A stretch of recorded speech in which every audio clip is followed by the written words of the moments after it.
Now, getting the ball rolling on the main plenary, shortly I will introduce the fabulous host of the first in our political keynote series, Heather du Plessis-Allen, where we have the pleasure of welcoming the Honourable Grant Robertson, Minister of Finance, and the Honourable Paul Goldsmith, Opposition's Spokesperson for Finance. The election is looming, advance voting is well underway, and the final poll that matters is on Saturday. Against a COVID-19 backdrop, we'll hear about the finance portfolio, each party's economic plan, and thoughts on investing in people, tax cuts, fiscal holes, and Aotearoa's place on the global stage. And in recommended viewing, try watching some of the parliamentary question time between Grant Robertson and Paul Goldsmith, particularly around the cost to the economy of the re-emergence of COVID-19, both informative and entertaining. And there's also the one with the eye-watering number of economics acronyms interspersed for light relief with TMI, BRB and OMG, keeping it real. And just before we introduce our host and begin the keynote, this session is kindly sponsored by the team at Chapman Tripp, and we have Tim Williams, a partner at Chapman Tripp, to say a few words of introduction. Good morning, everyone. I'm Tim Williams, a partner at Chapman Tripp, and it's my pleasure on behalf of Chapman Tripp to welcome you to today's plenary session at the Financial Services Council's Digital Generations Conference. The value of industry organisations like FSC is demonstrated when we have crises like COVID-19, particularly in FSC's case because it helpfully gathers and shares needed information amongst our members, and it engages with government and regulators on our behalves to ensure the industry's viewpoint is understood and taken into account. Your presence here shows your willingness to take advantage of the opportunities to learn from and contribute to the interesting topics to be covered by the conference over the next 3 days. I'm sure you will agree the topics are very relevant, change-focused and forward-looking, and I expect they will be very informative.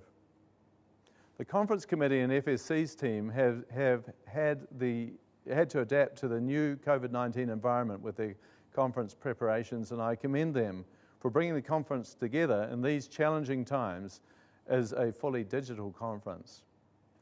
It is also encouraging to see in the agenda the opportunity for constructive engagement with government and regulators.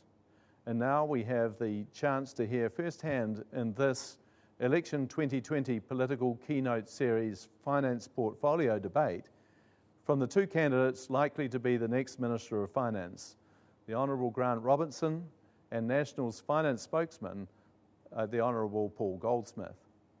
The ability of this country to bounce back from the COVID-19 induced recession will depend in a large part on the quality of our political and fiscal management, and in the private sector on having a well-functioning insurance, advisory and savings sector in which the public can have confidence. The Minister of Finance should be one of the key members of Parliament able to recognise the fiscal and public benefits of our sectors operating effectively. And I look forward to hearing what they have to say in that regard. I recommend you consider the conference agenda and what it offers for you. Chapman Tripp is proud to sponsor this event. Our congratulations to FSC for organising it. And I'll hand over to Vanya. Thank you. Thanks, Tim. Well said. And now it's my great pleasure to introduce the host of the morning, Heather du Plessis-Allen, TV journalist, News Talk ZB. Heather is well known for telling it like it is, and we are thrilled to welcome such a highly regarded journalist and political devotee to the stage. Over to you, Heather.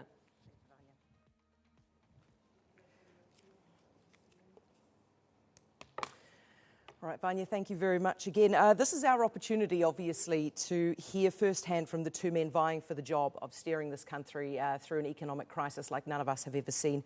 We are going to take your questions at the end, so please remember to send them on through and we'll get to them as soon as we have the opportunity. Shortly, we're going to hear from National Party Finance spokesperson Paul Goldsmith, but first, we'll talk to the Labour Party Finance spokesperson Grant Robertson. Grant, I'm very keen to be able to pick your brains. Thank you very much for joining us. But before we get started, can we start with an opening statement from you? O kia ora, ngā mihi nui kia koutou katoa. Thanks Heather, thanks Vanya, and everybody at the Financial Services Council for putting this event on today. It's been a pleasure to be with you in person over the last few years and to join you in this format today as well. From my perspective, as we get ever closer to the final day of voting in this election, two things stand out to me from the finance portfolio point of view. And I should say that I know you'll be hearing from other spokespeople from the parties, particularly the likes of Chris Farfoy and others from our team. And so detailed questions around elements of the regulatory side of things when it comes to financial services can be covered there. But in terms of the broader economy, two things strike me. The first is if we look out into the world, we are not done with COVID-19. Just in the last 3 or 4 days, we've seen over 1 million cases. We continue to see resurgences in Europe and on into North America as well. From the point of view of New Zealand, we've done extremely well as a country, and we find ourselves in a very strong position relatively here at level 1 in New Zealand with our economy able to operate well. But we can't forget that this pandemic is still taking lives and it's still putting huge stress on economies right around the world. So our focus will continue to be on our strong public health response, on making sure that our borders are secure, and making sure that New Zealand is well positioned and well prepared to deal with what is still a significant health crisis. That's the reason why we left around $12 billion of our COVID relief fund on the table so that we can deal with a resurgence if it has to happen. Going around the country talking to business audiences and businesses throughout New Zealand, it's clear to me that people want the certainty that if, God forbid, we had to go back to a level 3 or a level 4 style set of restrictions, that there would be support from the government. And that's what that $12 billion does guarantee for people. So we must continue to be able to manage our way through COVID. We are progressively expanding the number and the range of people who can come into New Zealand, both through making sure we have class exemptions for particular workers in particular sectors, but obviously also working towards the New Zealand-Australia Safe Travel Zone, which, while it will be great for people to be able to travel for tourism purposes, actually has another very important benefit, which is that a large number of the people who are in our managed isolation facilities are coming from Australia. If they don't need to be in those facilities, that opens up significant space for us to be able to bring in people, particularly for economically significant work within businesses. Obviously, the other strand to the COVID-19 part of the puzzle is the vaccine work, and that goes on apace, and you would have seen announcements yesterday about 2 more partnerships that the government is entering into, along with the Global Vaccine Alliance that we have already signed up to. This is to make sure that New Zealanders are near the front of the queue when it comes to vaccines being available. We also are doing that on behalf of our Pacific neighbours in some instances as well, to make sure that our whole region is supported in that way. So we're not standing still before the vaccine arrives, but we are putting a huge amount of focus on making sure that New Zealanders do get access to it as soon as possible. So that part of the equation remains vitally important, and getting to level 1 and staying in level 1 means that our businesses are operating in a way that others have not been able to. We saw in July, according to the New Zealand Activity Index, that we were 2% above where we were in July 2019 in terms of economic activity. That shows that when we're at level 1, the economy here in New Zealand does well. Our exporters are still continuing to do very well too through this period of time. So the New Zealand economy is robust, it is resilient, but obviously it's taking a significant hit from a 1 in 100 year economic crisis. The second part of this election for me is about making sure that what we do in terms of our recovery and our rebuild is focused on building back better, focused on taking on some of the challenges that New Zealand has had for a long time and that have been exacerbated by COVID. To pick out just a couple of those, the first is around making sure we do have modern infrastructure in New Zealand. For many decades, New Zealand has underinvested in infrastructure, and during our first term in office, we've set the foundations for being able to truly move forward with modern infrastructure. So we now have an infrastructure commission that can do a 10 or a 20 or a 30-year pipeline of activity. We also passed the Infrastructure Funding and Financing Act, which will enable different ways of financing our infrastructure for the future, including special purpose vehicles that bring together the capital from private sector, local government and central government. We passed the National Policy Statement on Urban Development that gives a coherent blueprint for the development of our cities going forward from here. And we put the dollars on the table through the New Zealand Upgrade Program, our overall capital allowance and the infrastructure shovel-ready projects. There is a lot more work to do here, but this is a place where we can generate jobs and deal with one of our long-standing issues. On top of that, we can deal with an issue, part of an issue like housing, with our commitment to build another 8,000 public housing places on top of the nearly 5,000 we've managed this term. The second area where I see us building back better is in our sustainability agenda. It is vitally important for New Zealand that we live the realness of our brand of being clean and green. To do that, we do need to meet our climate change goals, and next year will be a very big year for climate change in New Zealand when the Independent Climate Commission returns with its first carbon budgets in areas like agriculture, transport, electricity generation, the way we heat our industrial plants. All of those things need a plan, and we have that plan. We've moved our target forward for 100% renewable electricity generation to 2030. We're focused on investment in areas where we see high-wage jobs coming from our sustainability agenda, for example, in the green hydrogen area. We must continue to push forward on the decarbonisation of our transport fleet, and we're committing to supporting that, including through our public transport fleet and making sure that we use mechanisms like the Clean Car Discount to encourage people into electric vehicles as well. That sustainability agenda is not an and/or, it is an and. It is a place where we can do the right thing by New Zealand, but also create good, high-paying jobs. And then thirdly, in the area of our broader productivity, it's vitally important that New Zealand gets on top of our decades-long challenge around productivity. So that means significant investment in skills and training, and we've done that with free apprenticeships and trade training. It means significantly boosting our research and development spending, both in the public and the private sector, which we've done with R&D tax credits, and we will push it on with through Callaghan Innovation. But it also means looking at the sectors where we do well and seeing where we can add value. And we've developed, alongside Business New Zealand and the Council of Trade Unions, the Industry Transformation Plan process. The first of those is in the agri-tech area, building on a sector we do well in agriculture and applying technological solutions within it. Companies like Robotics Plus and others do a terrific job in that area. We want to enhance that and build on it as part of building on New Zealand's overall reputation in the world. Along with agri-tech, other sectors like the digital sector, advanced manufacturing, are places where we can continue to add value with plans that bring together everyone in the sector, again, to plan out 10, 20, 30 years around what the infrastructure needs are, what the skill needs are, and how we can lead the world in those areas. Alongside all of that, we need strong public services in our health and education systems to be able to make sure that New Zealanders, and particularly New Zealand children, grow up healthy and well. All of that requires a balanced approach, and that's what we believe that we are bringing here. Yes, we've had to borrow significant amounts of money to help New Zealanders through this 1 in 100 year shock. We have to be careful with our spending from here, but we also have to continue to invest in those public services. We will reduce our debt over time. We will make sure that New Zealand continues to be a great place to do business in the world, and we will make sure that we look after our people as we've done through COVID-19. Thank you. Right, Grant, thank you very much. Really appreciate your words on that. Grant Robertson, Labor Party Finance Spokesperson. We already have questions coming in from the audience who are just itching to pick your brains as well. But first, I'll have a go at you if you don't mind, which you're used to, I think. It's a great turn of phrase, have a go at me, but go for it. Yeah, no, all friendly, Grant, all friendly. There has been a lot of speculation that the government has put off a bunch of decisions ahead of the election, especially with regards to the border, which has become a bit of a pinch point for us. Should we expect a perhaps less conservative approach from you guys after the election, should you win?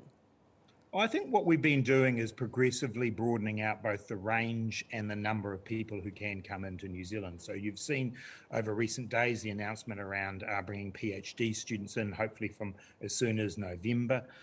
We've put exemptions in place for people in the horticulture, agriculture sector as well. And we've committed ourselves to at least 10% of the places in managed isolation being available for people in the business community. So we're progressively moving that forward. We have to do it safely. We have to make sure that the thing that's been really at the core of us doing well through COVID-19, which is that management of the border, continues to be safe. So I wouldn't put it the way that you have. I think we're progressively moving our way through that. And obviously, as time wears on, we get the Trans-Tasman Safe Travel Zone going, we get things going with the cooks, we can look to continually extend that as we work towards that vaccine. Grant, Treasury is talking about the border finally fully being open in 2022. Are they right? Yeah, look, that's the assumption they've made. Obviously, from our perspective, we'd like to see that earlier. And the progress that we're making with the vaccines is fantastic. I mean, this will be the quickest vaccine to market in the history of vaccines. It's just a matter of how quick. And I think you've seen from the agreements that we signed up to just in the last couple of days, some optimism about that in the first half of next year. Once we then get people vaccinated, we can then be moving more towards that, as you describe it, that fully open border. So yeah, Treasury had to make an assumption. That's what they do when they put their accounts together. It wasn't based on a particular view of the government's. And we're just going to keep moving as quickly as we can in that particular area while we keep New Zealanders safe.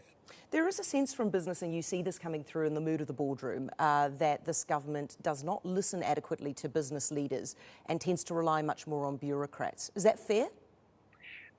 I don't think so. I mean, I obviously was there at the mood of the boardroom, and I heard some of those comments. I mean, I feel that we've made some pretty significant moves to work with business over this term that we've been in office. I mentioned earlier the Tripartite Forum, which Business New Zealand and the Council of Trade Unions lead with the government. We've also had the Prime Minister's Business Advisory Group. We've had the Small Business Advisory Council, and I'm constantly there with the business community. They've got my number. They're not shy about texting or ringing when they need to. So I feel like we've done well, but obviously we'll strive to do more of that, because actually the only way that we're going to recover and rebuild well from COVID-19 is as a partnership.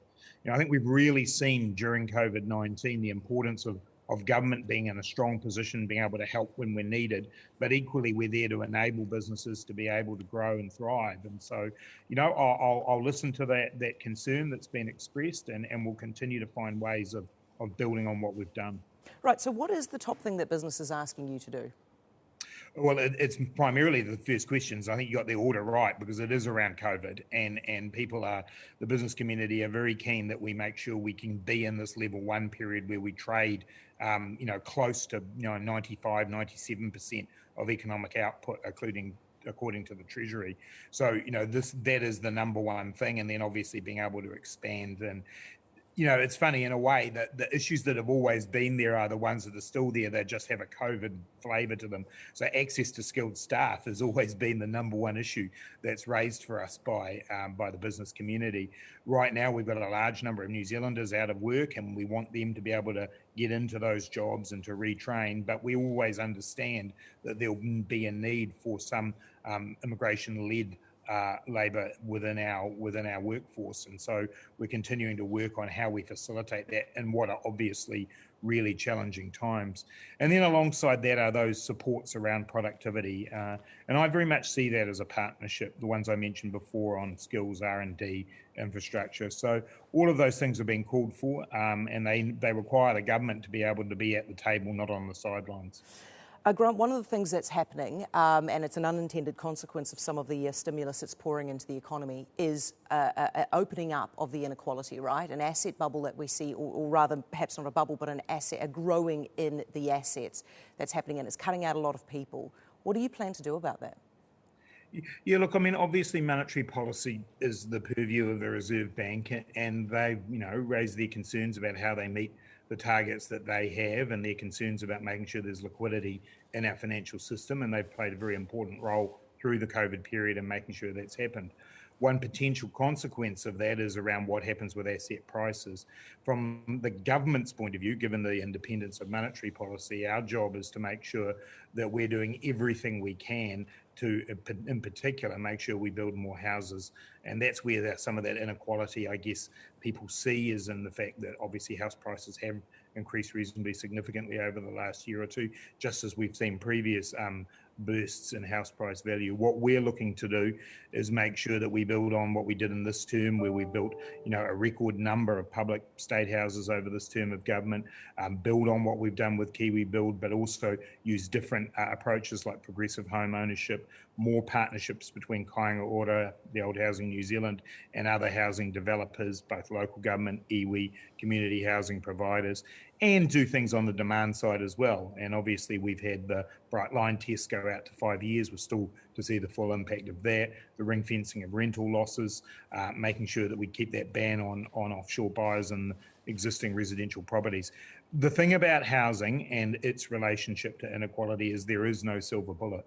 And on the other side of the fence, we've made sure that we've lifted the incomes of the lowest income New Zealanders, both through our families package, minimum wage increases, and so on. So I know everyone wants it to be a really simple answer in this area. It's not.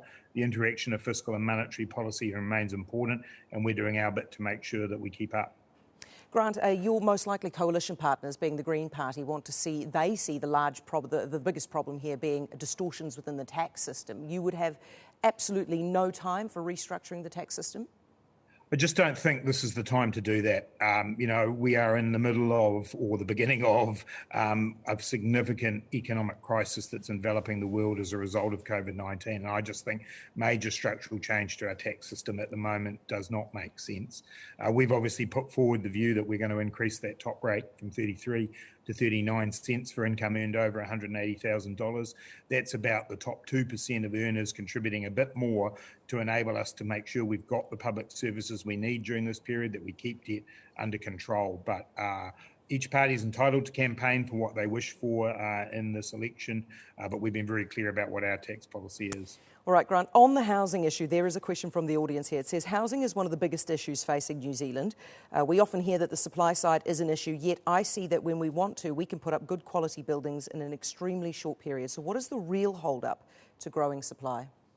Yeah, I think that's a really valid question, and one of the things that we've been working on, and for example, it is around the way we do our planning laws in New Zealand, and virtually every party in this election is campaigning on a complete rewrite of the RMA to make it much more consistent and effective and efficient. Alongside that piece of work, we've also got to make sure that we've got the National Policy Statement on Urban Development that is giving a very clear blueprint to our cities about how to develop sustainably. So making sure that land and availability of land works.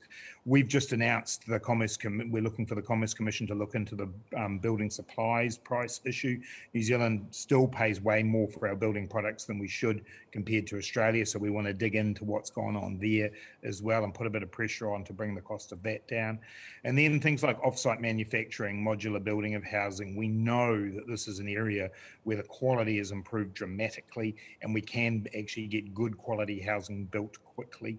Obviously, we also need to be training the workforce as well, and it's one of the reasons why we've kept on the subsidy for keeping apprentices on within the building industry too. So again, it's all of those things put together, and none of them are quick fixes, but they all are the areas where we need to be focused on to get housing working. Grant, another question from the audience. How do you balance the sustainability agenda with the need to show quick wins in the short election cycle? Yeah, look, to me, I think that both are possible, and shortly Paul will talk about our Jobs for Nature program because he's a big fan of it, and this is the one where we've got jobs that are available to people to support the fencing around waterways, making sure that we get pest eradication working properly, making sure that we look after the tracks and the huts in the backcountry. All of that's good for the environment, but also good for job creation in the short term. If we then move to the broader sustainability agenda, those things I think are critically important, both for what they achieve in terms of us lowering our emissions, but also what they do for us in terms of being at the forefront of investment into new technology where there are jobs. And I just pick out again the hydrogen area where we've already got partnerships going. So Obayashi from Japan are here now working with us around how we develop up that green hydrogen. So there are wins for us now in terms of the investment and the jobs that come in, and long-term benefits for us being seen as a world leader in an area like green hydrogen. So I appreciate the kind of premise behind the question, which is that we've got to be doing things in the here and now as well as the transformational agenda. I actually see them as an and, not an and or. Grant, final question from the audience is, what do you see as the fiscal and public benefits of the financial sector to New Zealand? Oh, look, one of the great things, and I've said this before in this forum with people in the room, is the stability of our financial sector. Obviously, we've had our moments over the years with some of the finance company collapses and so on, but overall, New Zealand's financial sector is extremely stable, and people need that confidence when they're investing their money.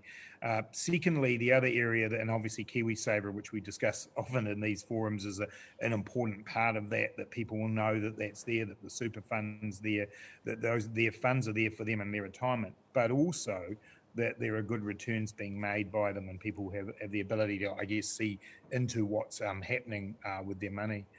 For me, it's also, it relates to the confidence overall for investment in New Zealand, and I'd like to see more companies on the NZX. I'd like to see us building that up.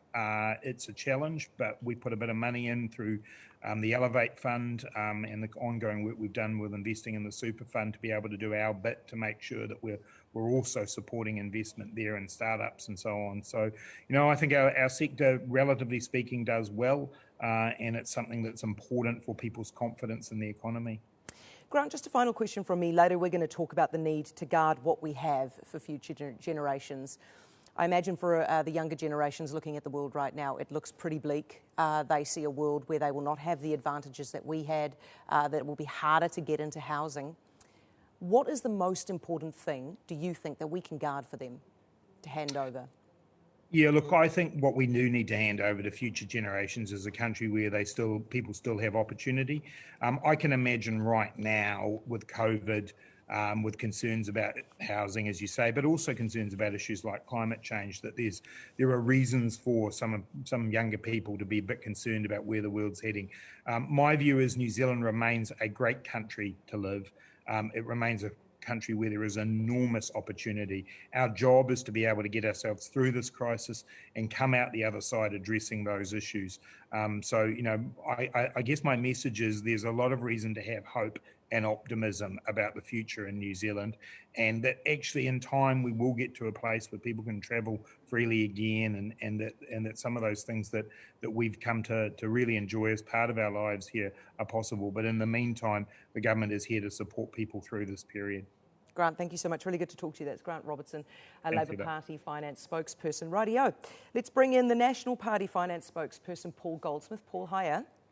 Hello, how are you, Heather? I'm very well, thank you. I'm looking forward to having a chat to you as well. But first, can we start with your opening statement, please? Well, thank you very much. And it's great to be here. And I do want to congratulate the Financial Services Council on putting this together and through what's been obviously a very difficult year in 2020 for all of us. And look, I mean, if I assess the sort of situation, you've just got to remember that as a country, we're borrowing about $1 billion a week over the next year. And we think about $1 billion, what does that mean? There's lots of zeros. But if you think of the annual budget that we set aside for Pharmac, for all the pharmaceuticals, all the cancer drugs and everything that keep us alive, we spend about $1 billion a year on that. So we're borrowing at a rate of our annual pharmaceutical spend every week. And notwithstanding that, we're still obviously having a significantly shrinking economy and the prospect of another 100,000 job losses over the next 2 years. So we've got real challenges ahead. The pre-election fiscal update under the government's current settings shows no return to surplus at all in the next 15 years, but everlasting deficits and no real movement on the overall debt. So look, we take a look at that and we're conscious of the enormous amount of uncertainty globally around the progression of the virus and the international economy. And we stand back and say, well, look, we've got every confidence that New Zealand will get back on its feet as a country. We do have a lot going for us. The world wants what we produce. We're smart, entrepreneurial people, and our isolation has been a great asset during this COVID crisis. We've done well, and we should have done well, and we're now well positioned to continue to forge ahead in global markets as they reopen. The only question then is how quickly we get back on our feet, and our strong submission or conviction during this election campaign is to say with Nationals policies we'll get back on our feet faster.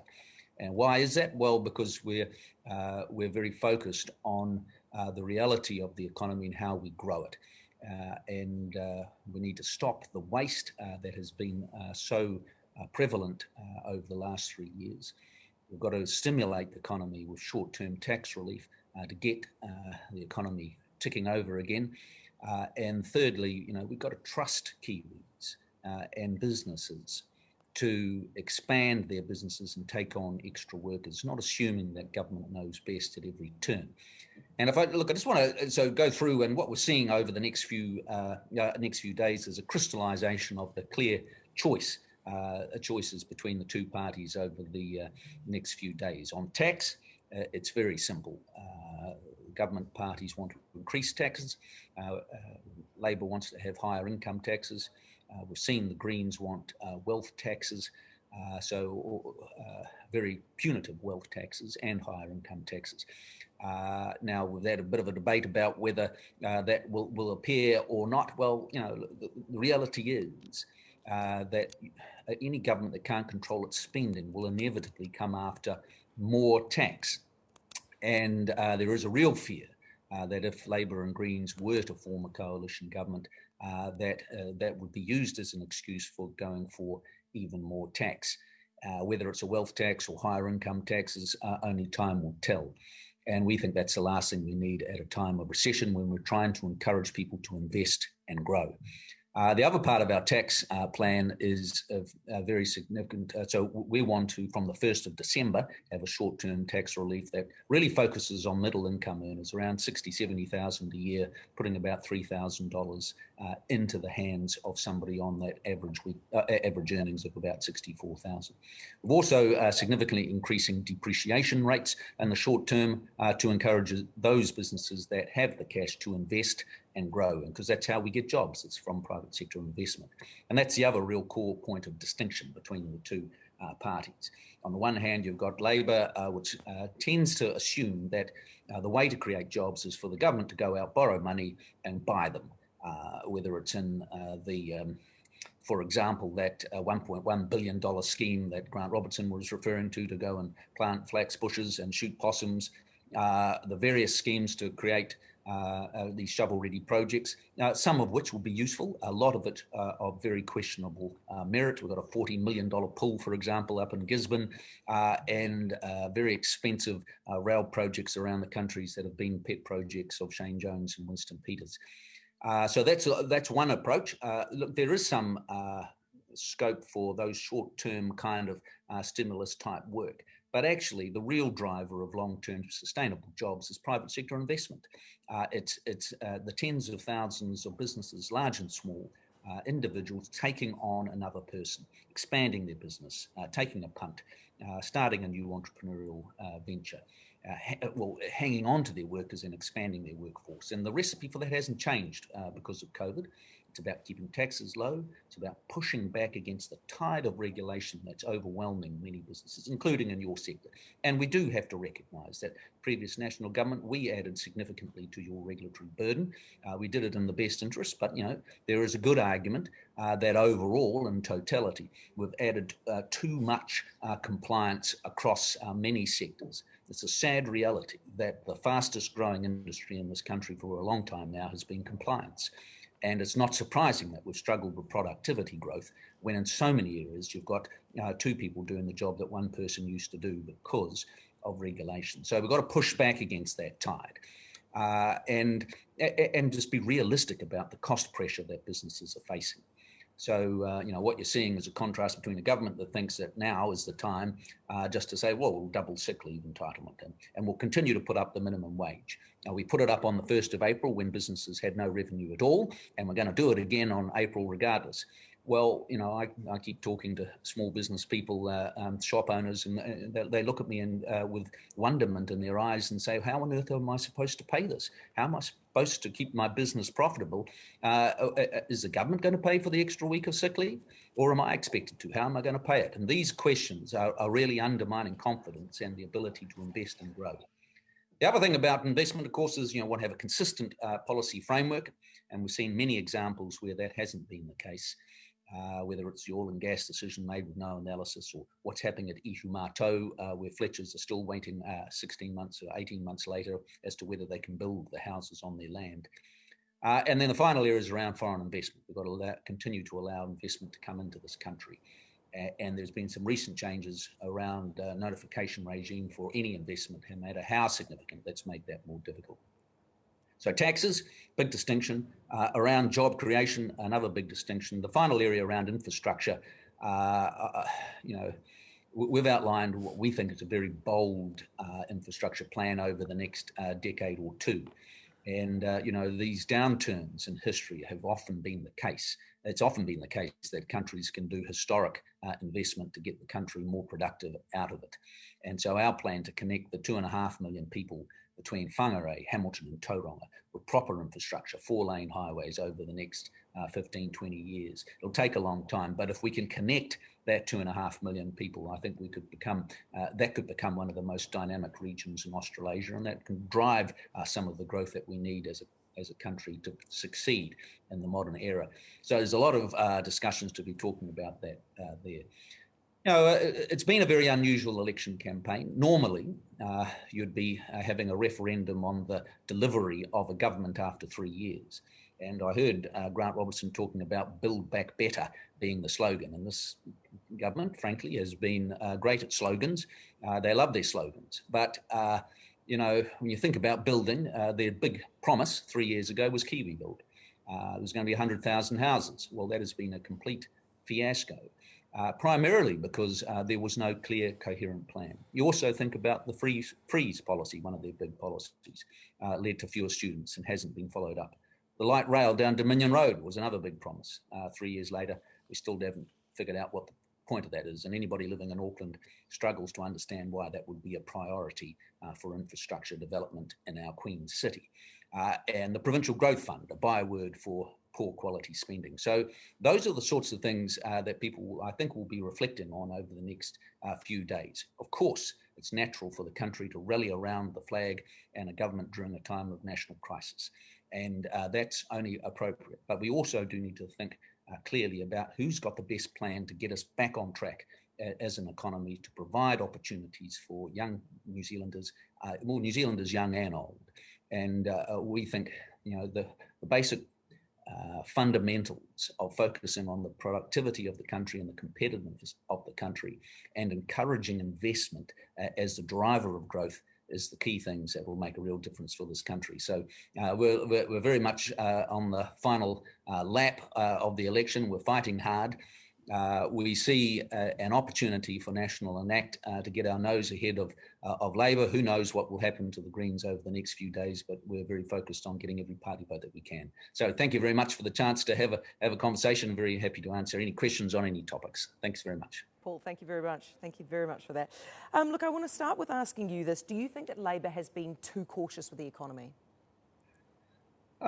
Look, they've been obviously very cautious around the border this year. And I think quite rightly, they were very much burned over the second lockdown. And there has always been a big gap between the rhetoric and the reality about what's happened at the border. And we saw that we still never really got a satisfactory answer as to how the virus got back in the second time round. The Prime Minister sort of tried to pretend that it didn't necessarily come through the border when it clearly had, and we thought people were being tested and they weren't. And so, there has been a natural reaction to that has been to be ultra conservative. And ultimately, as a country, we do need to be a little bit more practical and focused on how do we get people flowing through the border? How do we get our skilled work people back? How do we open up international education? And before you do that, you need to have the public being confident in the way that the border is being managed. So I think as a result of that, they have been very conservative. On the broader economic side, I do think they have been not so much conservative, but complacent. In so many instances, we hear the general attitude, well, we don't really like this, we don't really like oil and gas, we're not very keen on dairy. We don't, the old industrial sort of plants of TY and the latest is Kawerau pulp and paper. Well, they're sunset industries. We're not keen on mining. Well, that's all well and good, but we're actually got to make a living as a country. We do actually need to do a few things in order to maintain our standard of living. And it's easy to dismiss big parts of the economy as being from the past, but you can't just turn around and say, oh, well, hydrogen will fix it all and replace those jobs. It doesn't work like that. So I think we need to be a little bit more pragmatic. Okay, so if you think that the current government has been too cautious at the border, what would you do differently? Oh, well, we've set out a very clear plan around the border, which is to say requiring people to be tested before they leave, setting up a proper border agency. What's happened is that, and quite rightly in the crisis, the Ministry of Health took over the management of things, but the Ministry of Health is a policy shop. It's not a logistics organisation or an organisation with those sorts of skills. And so we've seen many gaps, and there's about 15 different agencies all involved in some way or other. We want to set up a proper border agency, get a real focus on the testing and tracing around Bluetooth. We've made very slow progress on that technology. And then once that agency's in place, working directly with industries so that if they can persuade them that they can manage people coming through the border effectively, so we can widen that pipeline of people coming into the country. So I think if you did that consistently over the next few months, we could make much quicker progress back to getting people coming and going from the country, which we desperately need. Paul, one of the questions from the audience is, how do you create jobs that are relevant to those who have recently lost their jobs from tourism, from the airlines, and those who have returned to New Zealand from overseas, but are not actually keen on the shovel-ready jobs? Well, look, I think that's part of the problem is that the current government approach is to say we're going to have all these projects and Phil Twyford and Shane Jones and Grant Robertson will decide what we need to do. And our approach is to say, well, no, actually you trust New Zealanders to figure it out for themselves and support them with by stimulating the economy with our short-term tax relief.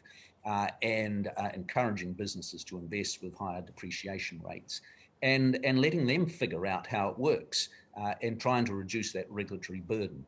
And so, the collective wisdom of the tens of thousands of small businesses and individuals figuring out how to respond to the post-COVID world, where the opportunities are, and there are many opportunities that have been unforeseen. And that's our core belief, and we back people to make those decisions for themselves.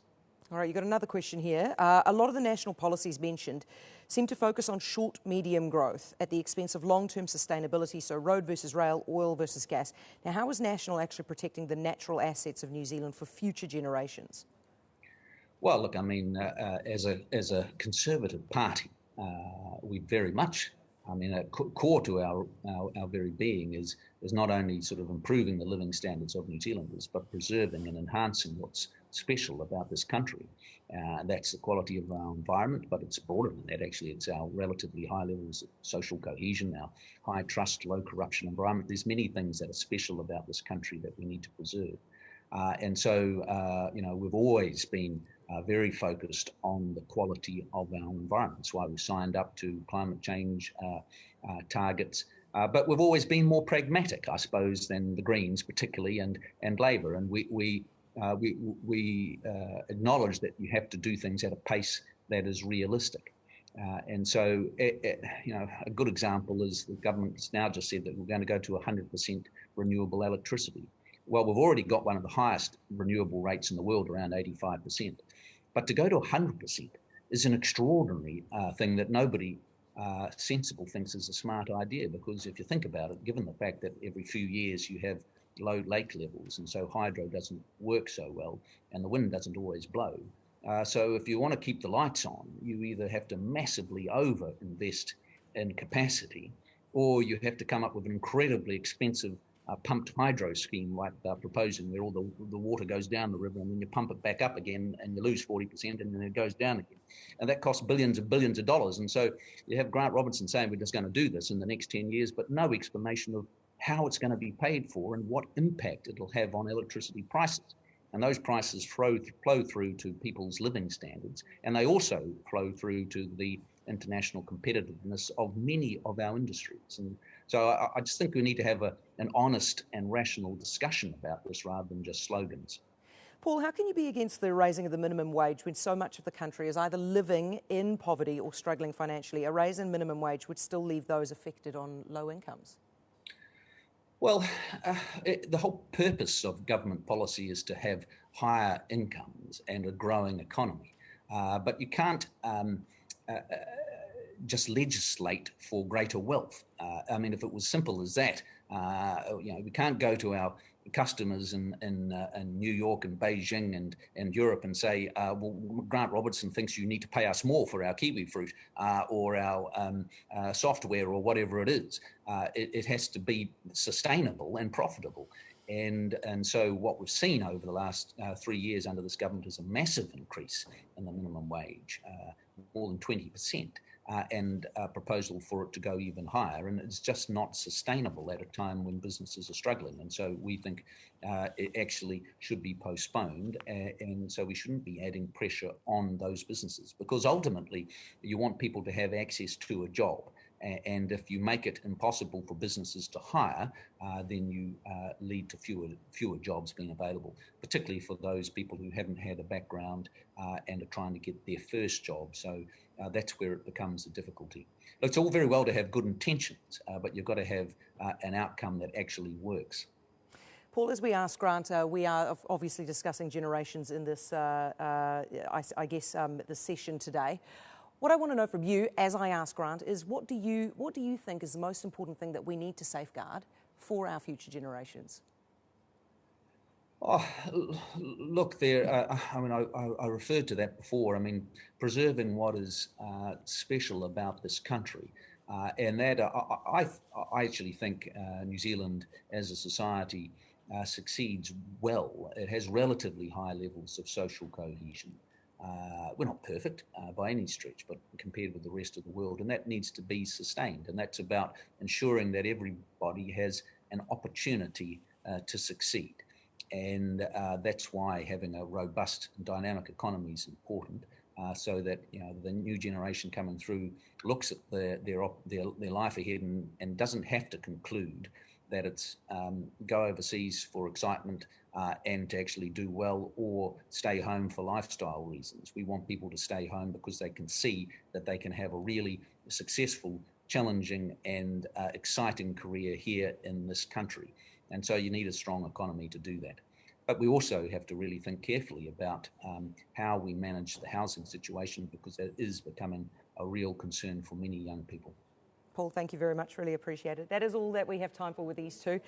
Thank you very much to both of our guests, Labour Party Finance Spokesperson Grant Robertson and National Party Finance Spokesperson Paul Goldsmith. And if we could give them a round of virtual applause, that would be wonderful. Thank you also for sending all of your questions in. They were wonderful and very insightful. And we will hand now back to Vanya.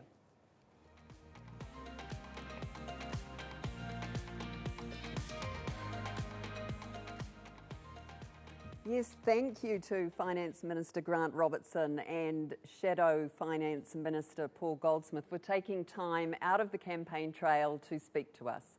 And thank you to Heather for hosting such an engaging discussion in that signature straight shooting style. Now I'd like to introduce Christy Redfern, General Counsel AIA and FSC Board Member, for a vote of thanks. Ngā mihi nui.